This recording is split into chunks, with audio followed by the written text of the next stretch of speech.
Yo, what's up riders? May kukwento lang ako. Itong Doride na bola ng Noypi ay nagawa para suportahan ng mga bowlers ng mga Pilipino.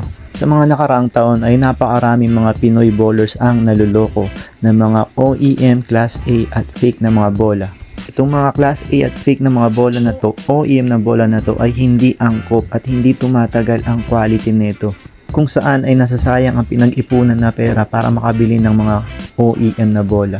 Kaya ang Doride ay dumating para solusyonan ang mga problema na to at makatulong sa mga Pinoy bowlers. Sa halos parehas na halaga ng mga OEM, Class A at fake na bola, magkakaroon ka ng original, official size, official weight na bola. At ito si Doride. Napakaganda pa ng grip, lalong-lalo na itong si Doride bola ng Noypi. Hindi sayang ang pera mo na pinag-ipunan mo, na pinaghirapan mo kung si Doride ang bibilihin mo. Siguradong tatagal ang bola na to.